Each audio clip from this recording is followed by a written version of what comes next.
Good morning, and welcome to the Unitarian Universalist Congregation at Willamette Falls. I'm Reverend Marcia Stannard, and we are so grateful to be together, even online. I invite you to find a chalice or a candle to light with us as we join together in our chalice lighting statement and light our chalice here. I'll give you a moment to find one.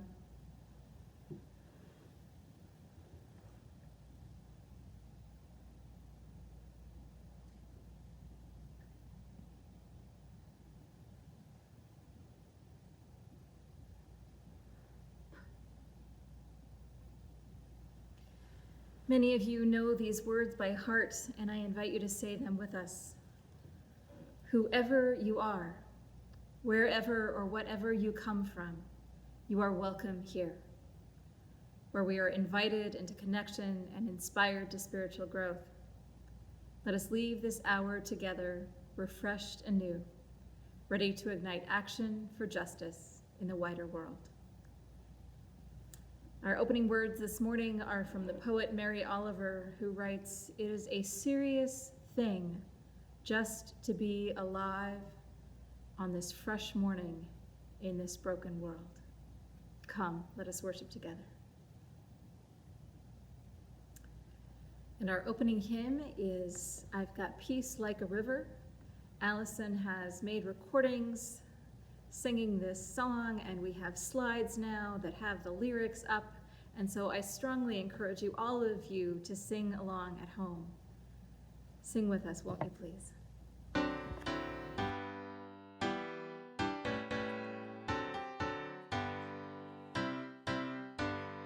I've got peace like a river. I've got peace like a river. I've got peace like a river in my soul. I've got peace like a river. I've got peace like a river. I've got peace like a river in my soul. I've got joy like a fountain. I've got joy like a fountain. I've got joy like a fountain in my soul. I've got joy like a fountain. I've got joy like a fountain. I've got joy like a fountain in my soul, in my soul. I've got love like an ocean. I've got love like an ocean. I've got love like an ocean in my soul. I've got love like an ocean. I've got love like an ocean. I've got love like an ocean in my soul, in my soul. I've got pain like an arrow. I've got pain like an arrow. I've got pain like an arrow in my soul. I've got pain like an arrow. I've got pain like an arrow. I've got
time for all ages. I invite you to bring your kids up to the screen that you're watching this on, and I'm going to read them a story. I'm also going to go like that. This story is one that I used to love to read my kids, and it is called Tell Me Something Happy Before I Go to Sleep. And it's by Joyce Dunbar and Debbie Leori. Willa was tired, and so Willa went to bed. She lay with her pillow this way and that way and another way, but Willa couldn't sleep. Have you ever had a hard time falling asleep? Have you ever sat and your brain just keeps going around and around and you can't fall to sleep? This is what Willa did about that. "Willoughby," called Willa, "are you there?" "Yes," answered Willoughby, "I'm here." "I can't sleep," said Willa. "Why can't you sleep?" asked Willoughby. "I'm afraid," said Willa. "What are you afraid of?" asked Willoughby. "I'm afraid that I might have a bad dream," said Willa. "Think of something happy. Then you won't have a bad dream," said Willoughby. So Willa tried to think of something happy, but she couldn't. "Willoughby," called Willa, "are you still there?" "Yes," answered Willoughby, "I'm still here." "What can I think of that's happy?" asked Willa. "Oh, lots of things," said Willoughby. Tell me something happy before I go to sleep." Willoughby thought for a moment. Then he said, "Willa, look under your bed."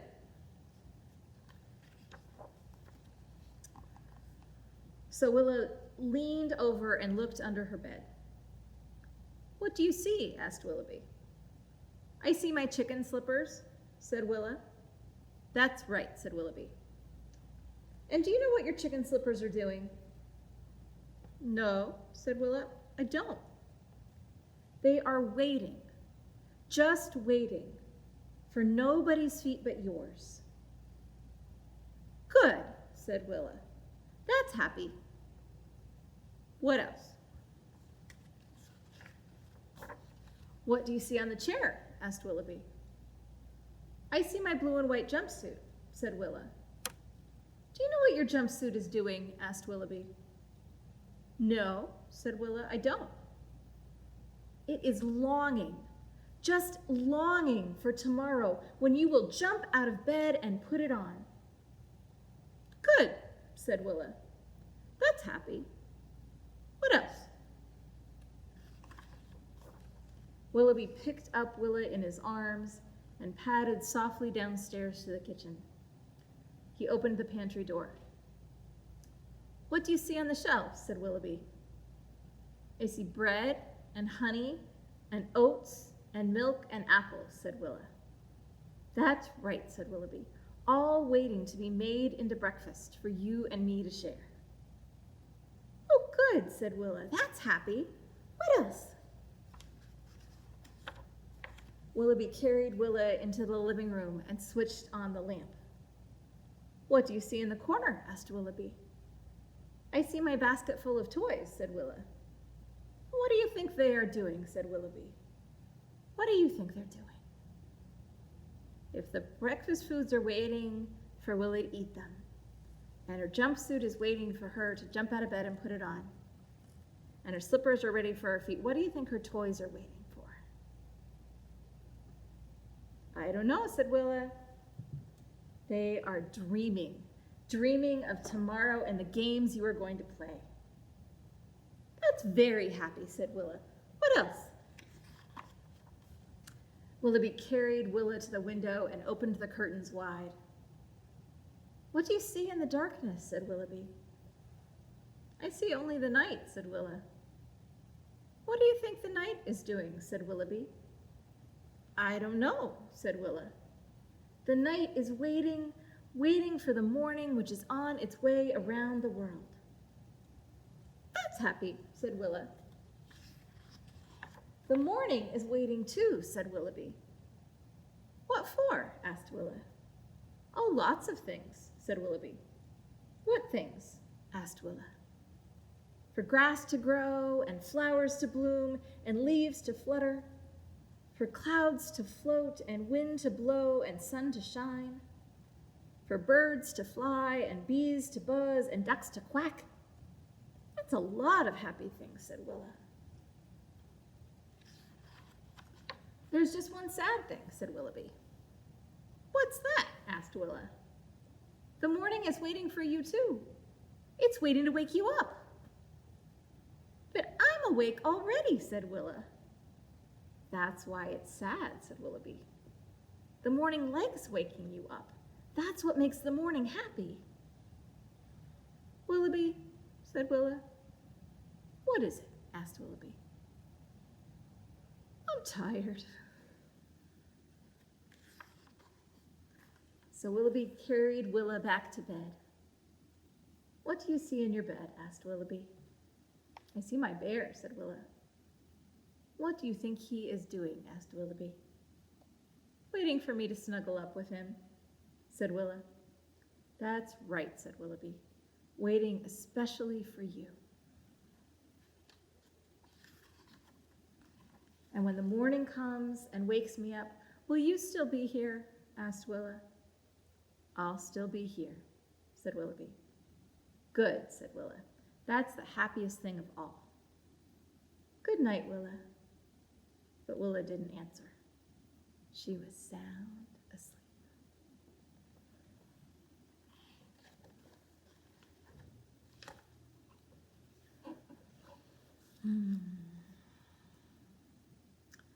We are all looking forward to the time that we can be together again, to the time that we get to sing our kids back to their religious education classes again. But for now, we are having meetings on Zoom. I got to go to one on Thursday, where I got to see a bunch of the kids in the yellow group and the orange group, and that was just really fun for me, so thank you. Now is the time in our service when we would ordinarily pass the plates and take a collection. Now we are doing that online, like everything else. You're welcome to send a check into the church, and I will tell you that we've received several cards from folks, and at our staff meetings, which we do by Zoom, Tricia reads those to us, and it's really delightful for Mary and Tricia and Barb and I to read your notes and your letters. It is good to know that you are glad that we are gathering together in these ways. We appreciate that. You're also welcome to go to the donate button on our website, which is UUCWF. And this week, Tricia put some extra things on there. And so now it is possible. We have not been able to take up collections for our community partners lately. The Hope Food Pantry, helping our people eat, and the other organizations that we share our collections with during the month. But we now have a button up for Hope, and we have a button up for the Minister's Discretionary Fund, and a button up if you're paying your pledge. And then we have another one that is in case you want to donate to our community partner. And so we will have, we will announce at times during the week during this portion of the service who our community partner is that week, and you'll be able to go to our website and make donations directly to them. And so we appreciate that.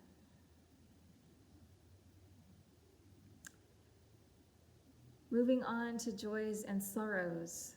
I have several to read, and then I also invite you, if you have a joy or sorrow, to type it into the chat, and I will look at those and put stones into our common bowl for those as well. I'm going to share some joys first that I've received. The first joy is that the Fassett family is very excited to add a second doggie to their family. She arrives on Mother's Day. am sure Romeo will look forward to having a friend. And David Kiefer says that his son Joe has his 32nd birthday on Monday, and his wife, who is the emergency room doctor who is seeing COVID patients, remains well. And so those are both great joys. I'm going to glance onto the chat quickly and see if we have any other joys to share.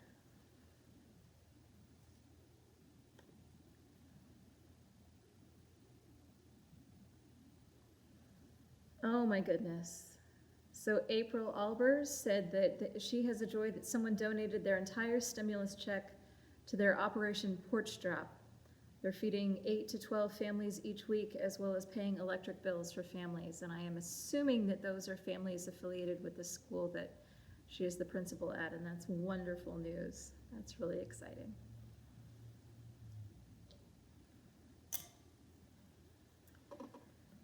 Unless I see any more joys. Oh, both of Dan says that his kids are moved into their new homes. That is wonderful news. And Esther is grateful for her granddaughter.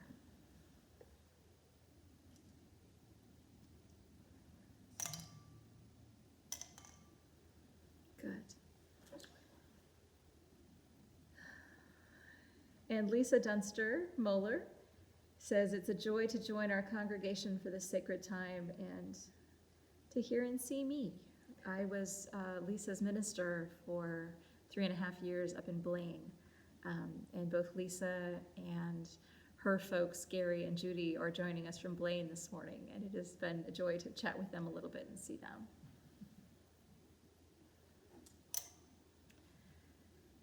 I am going to...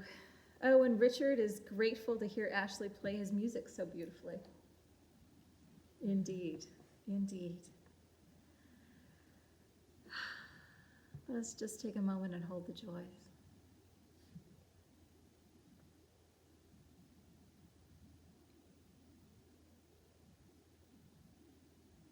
We do have 2 deep sorrows this morning. Shannon Bays emailed me on Monday and let me know that a friend and coworkers of hers who had just been laid off died by suicide, and she is deeply, deeply sad.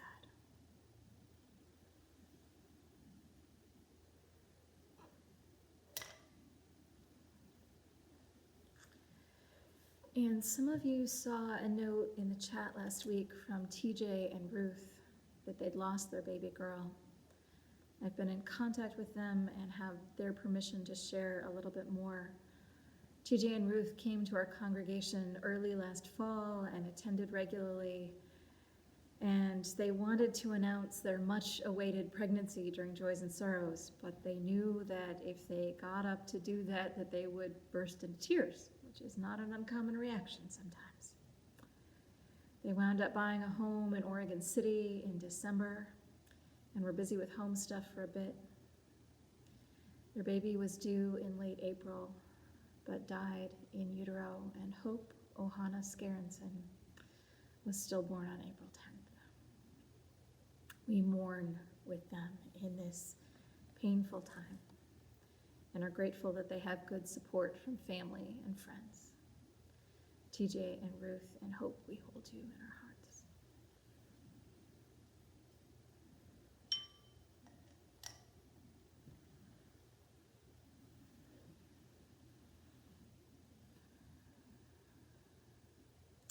Using the ritual of the religious education classes, because it's a little safer than lighting candles when my head is so close to the candles.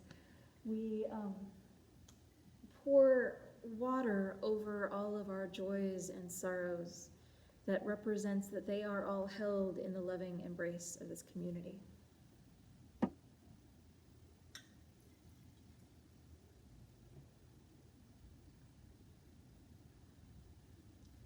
Our joys and our sorrows, even the ones that are too tender to name, are held in this community.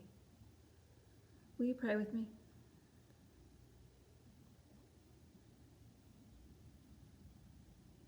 Spirit of life and love, be with us in this tender time. Especially be with Shannon and TJ and Ruth as they mourn. Be with all of us as we cope with differing ways to do things, as we cope with the loss of rituals that we are held by when we mourn. Be with us as we cope with the loss of rituals that celebrate the joys of this season that so many of us are missing, the proms and graduations and birthdays and anniversaries, vacations that folks were so excited about and counting on. And be with us as we celebrate the joys that still exist, the joys of generosity and compassion and kindness, the joys of health and work and working together to keep people healthy and fed. We are so very grateful that people keep sacrificing for the common good. And that sacrifice comes in so many ways.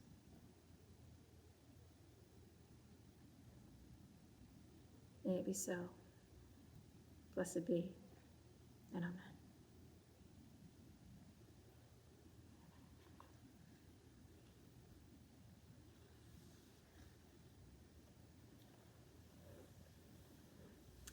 Our reading today is from the poet Pablo Neruda, who writes, "For once on the face of the earth, let us not speak in any language.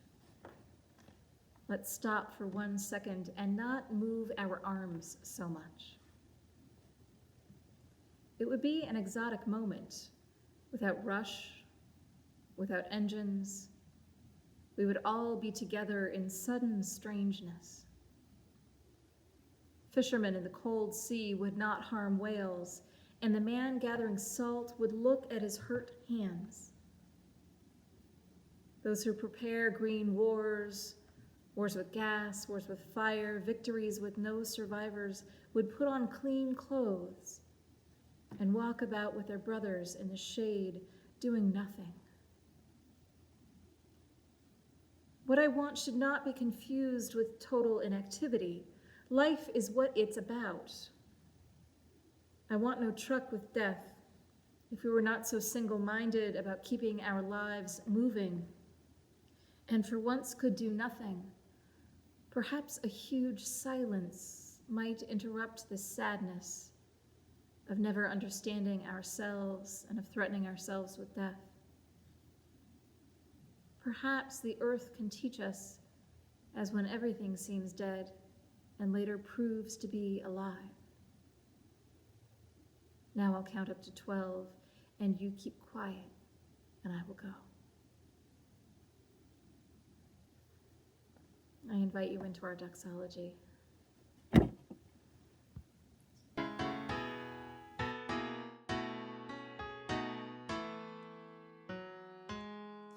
To see the wood in a grain of sand, and the heaven in a white floor, hold infinity in the palm of your hand, and eternity in an eye.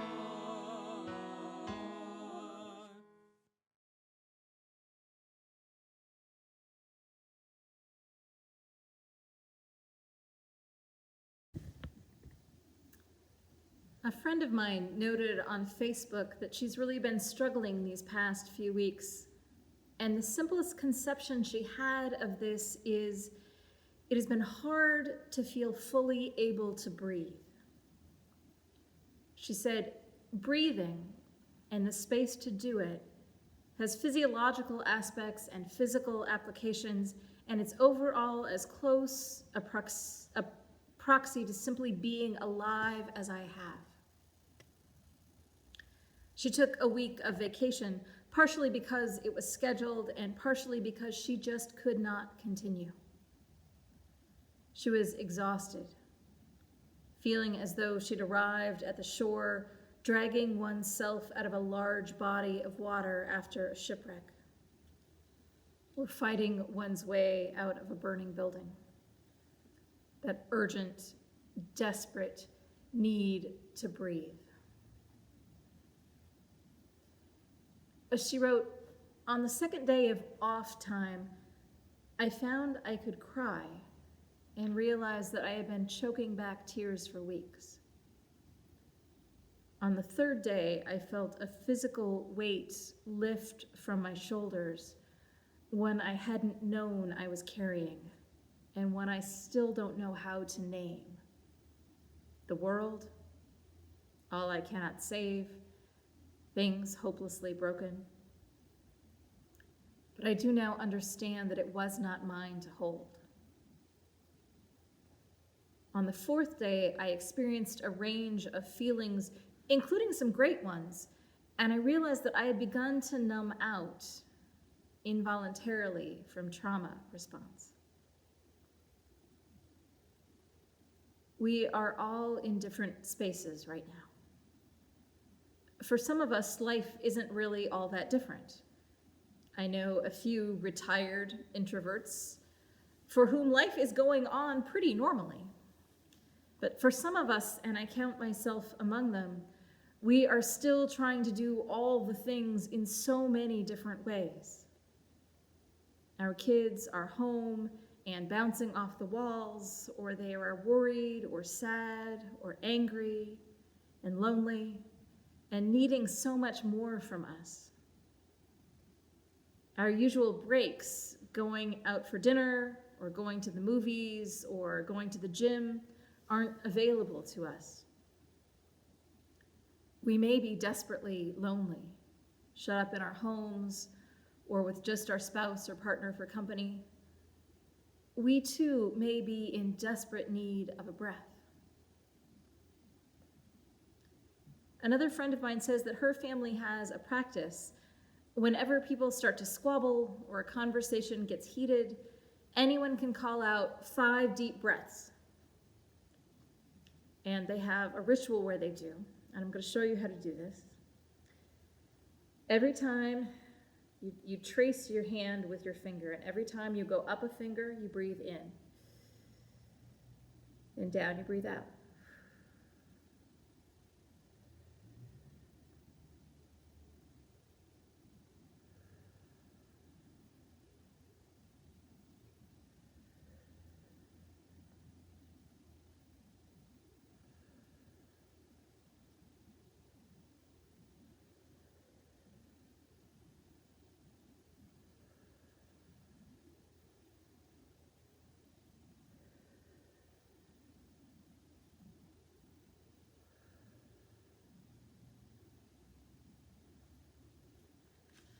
Kind of helps. The theory, if that one member of a family could use some deep breaths, probably everyone could.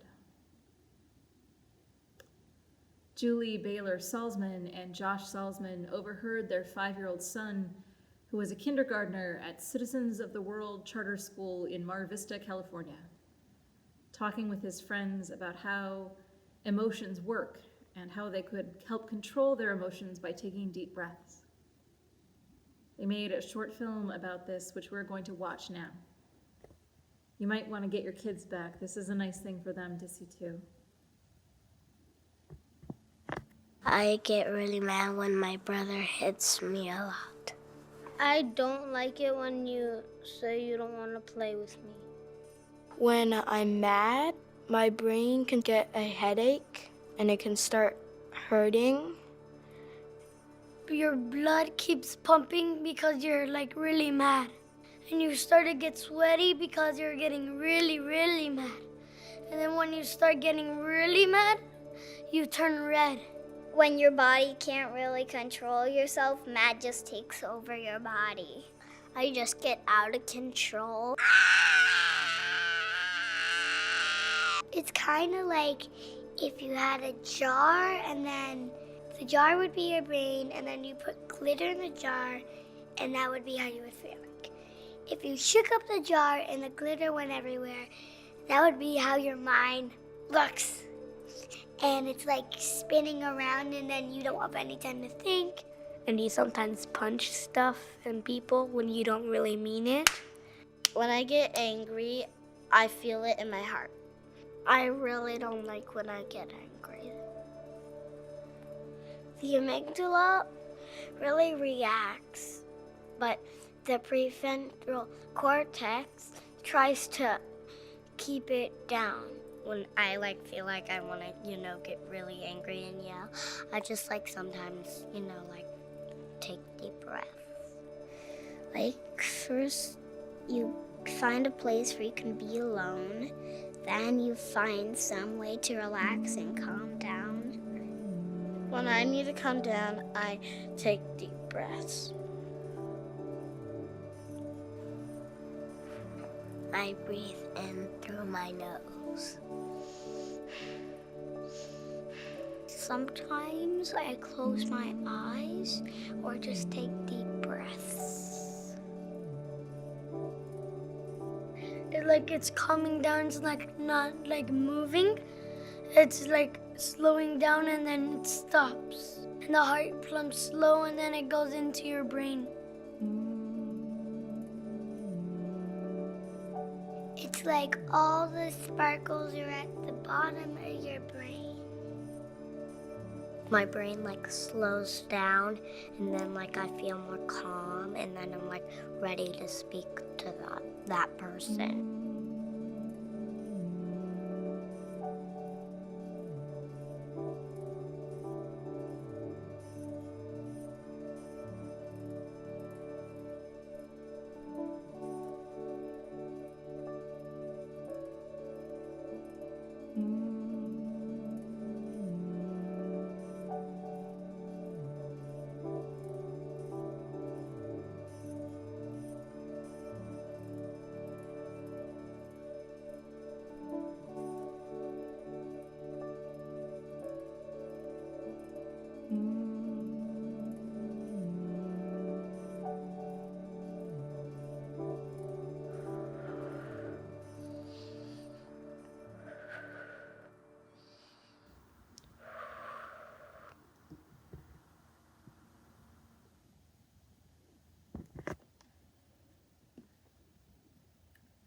I love how this video can show ways of taking control of our emotions, how we can relax and answer from our better selves sometimes. But I want to be clear about something else too. You are allowed to feel things. Taking a breath isn't just about stuffing negative emotions away. Meditation is about noticing what we are feeling or sensing and then letting it pass. And there are times when that is a really good and important thing, but it's not the only way to take a pause. My friend who felt like she couldn't breathe needed more than a few deep breaths to feel her feelings. She needed some downtime. She needed to get off the roller coaster for a few days and get in touch with her own body again. Only by letting go of the busyness can we sometimes discover what's really going on inside. So by all means, start with some deep breaths. Honestly, with this virus, deep breaths are a luxury some people don't have right now. And so if we're healthy, we can enjoy the act of breathing. But don't just use your deep breaths to stuff your emotions deeper inside. Instead, I'd invite you to sit back and pause for a bit. What wisdom is your body or your spirit trying to tell you? Where are you carrying your stress? What is it that you miss in these times of social distancing? What are you longing for? And how can you approximate that in a safe way? Last weekend, my best friend came to my house to drop off some masks that she'd sewn for my family. She stayed at least 15 feet away, and we both wore masks, but we did get to actually see each other and talk in person, and it was a balm for us both. I am rewatching TV series with my family. Right now, Marcella and I and Dees are getting through all of Buffy the Vampire Slayer. We've never been really good at games, but we're enjoying baking together. Mika and I go for walks in the neighborhood and take pictures of flowers. Talking about the hard stuff helps too. We are really, really lucky in my house. The adults are still working. We're all mostly healthy. We have lots of good food and a nice house and snuggly animals. It is good to be grateful for what we do have. And I am a firm believer that it is still okay to mourn our losses. It's okay to be sad that we don't get to celebrate Mika's graduation, and that we can't hug our friends, and that Marcella's first year in college got cut short. Those are still sad things. A colleague once said, "It's okay to visit the neighborhood of sadness, but don't buy a house there." And I get that. But as a pragmatic optimist, I find that it is still good to go ahead and feel all the feelings, not just the happy ones. Staying home is important. Keeping our distance from people we don't live with, avoiding groups, washing our hands, wearing masks out in public, all of these are important ways of keeping a really brutal virus from getting too many people sick and overwhelming our healthcare system. Oregon is doing a really good job of flattening the curve, and far fewer people are sick than we would have expected to see. But the right thing to do isn't always the easiest thing to do. There are people in our congregation who have lost their work, students who won't get to celebrate high school milestones like graduation and prom, parents who are trying to do their work from home while still homeschooling their kids and watching them 24 hours a day, single people who haven't touched another human being in 6 weeks.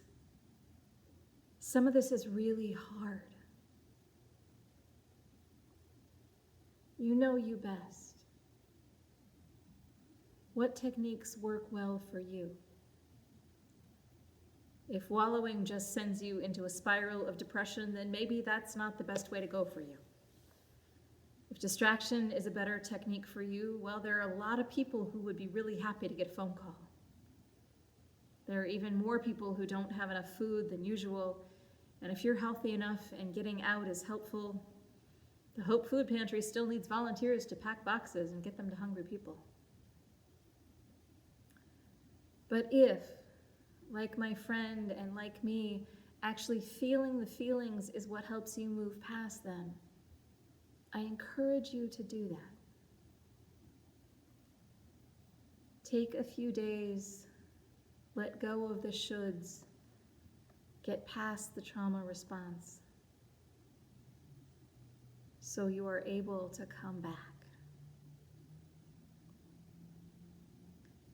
I won't say there is no wrong way to do this. We have seen plenty of wrong ways to do this on the news recently. But I will say there are many different right ways to do this. Adri Cusero, a cultural anthropologist and poet from Vermont, wrote a poem. It's called Mary Oliver for Corona Times, Thoughts after the poem Wild Geese. Many of you will recognize the cadence of this. You do not have to become totally zen. You do not have to use this isolation to make your marriage better, your body slimmer, your children more creative. You do not have to maximize its benefits by using this time to work even more, or write the best-selling Corona diaries, or preach the gospel of Zoom. You only have to let the soft animal of your body unlearn everything capitalism has taught you. That you are nothing if not productive, that consumption equals happiness, that the most important unit is the single self, that you are at your best when you resemble an efficient machine. Tell me about your fictions, the ones you've been sold, the ones you sheepishly sell others, and I will tell you mine. Meanwhile, the world as we know it is crumbling. Meanwhile, the virus is moving over the hills, suburbs, cities, farms, and trailer parks. Meanwhile, the news barks at you, harsh and addicting, until the push of the remote leaves a dead quiet behind, a loneliness that hums as the heart anchors.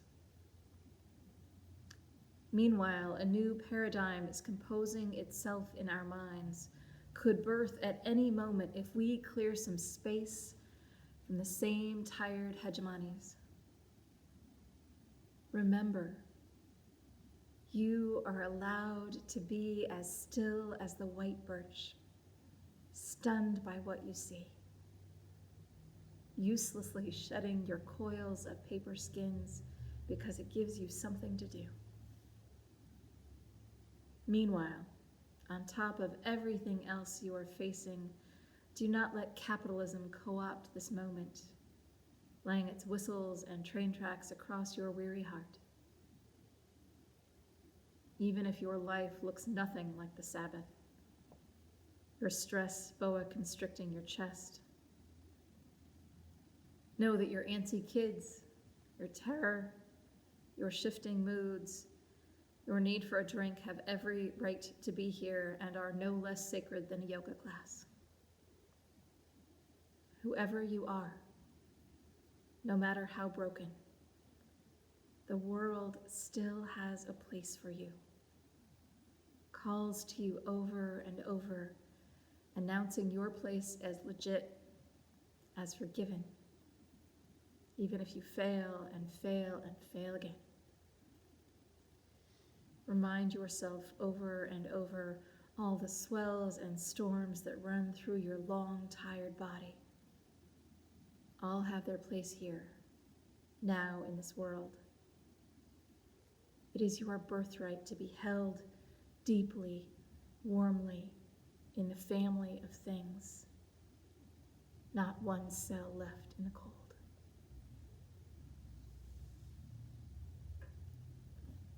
Be so very gentle with yourselves, my friends. You do not need to be perfect. You might just need a rest, a pause, a deep, deep breath, and another, and another. We will get through this together. It is a marathon, not a sprint. Do what you need to do to take care of yourselves, your spirit, your beloveds, and your wider community. We are better together. Even when we aren't in the same room, we are still together. You keep showing up on Zoom, even through all our technical glitches, because this matters to you and it matters to us. Together, we invite connection, inspire spiritual growth, and ignite action for justice. Even virtually, we can offer comfort to each other and connection and support. Breathe in peace. Breathe out love. Feel the feelings. Pause. We'll be here and we'll get through this together. Blessed be, and amen. I invite you into a moment of silence, of feeling, of just being.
I invite you to join us for our final hymn, which is Comfort Me.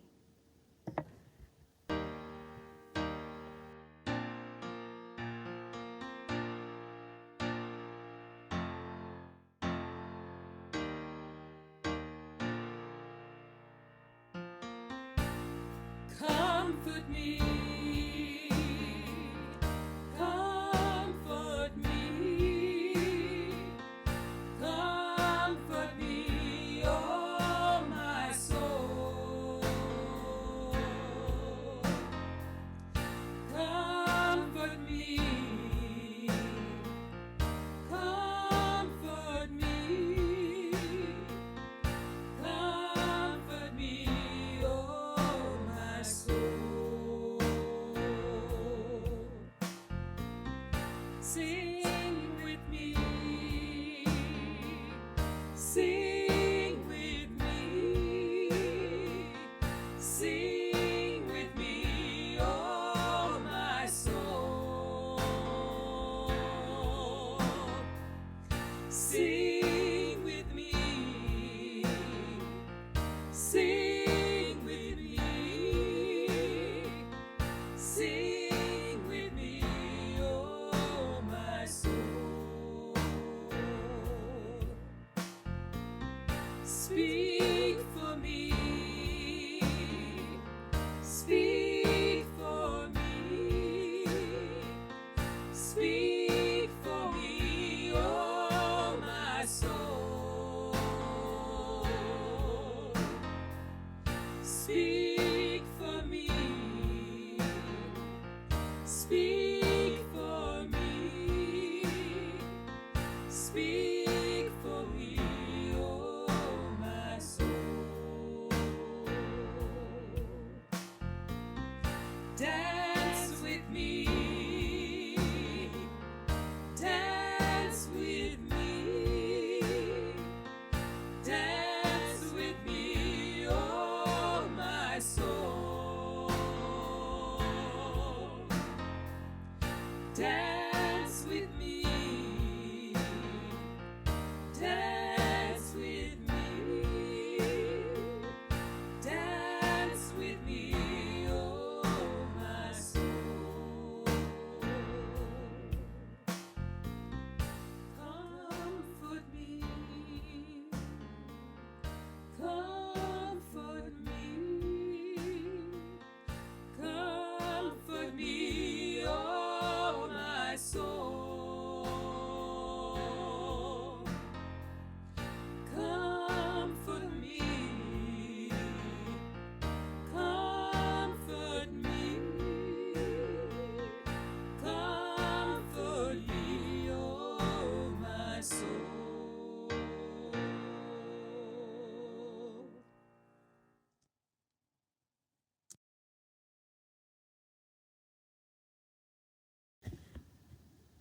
In just a moment, we are going to extinguish our chalice, have our benediction and our postlude, and then join one another for virtual coffee hour via the magic of Zoom.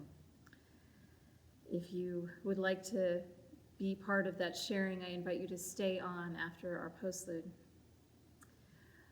We are missing our usual time to make announcements with the board at the beginning of the service. And so there are a couple of things that I would like to make note of. First of all, our board is still working very hard, even in this time. We will be meeting on Thursday to prepare for our annual meeting to be held on May 17th. It will be held online, and details on that will go out after the board meeting this Thursday. The biggest thing that we have been working on and that the annual meeting is for is to pass our budget. It is kind of a scary time to be putting together a budget. We're not certain what the summer and fall are going to look like yet, but we're doing our best and coming together with that. The executive team will meet tomorrow night to talk about that. But now is a good reminder that if you have not turned in your stewardship card, give Scott a call. Do that. Don't make them call you more times. They're working on cleaning this up now, and if you have not turned that in yet, please do so. Even if you aren't able to pledge yet, let them know that.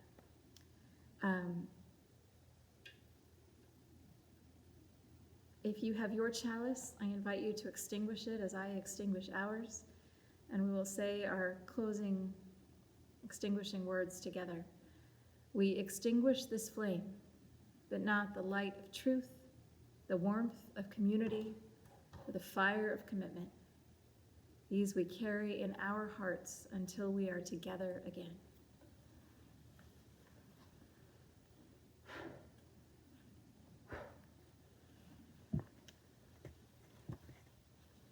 And as you go from this place, my friends, it's a hard time. Let yourself feel that. It can be a joyous time. Let yourself feel that. Let yourself feel whatever is true for you, and hold on to the hope that there is joy out there. There is more love and more joy to be found. Go in peace and go in love, my dear ones. Blessed be, and amen.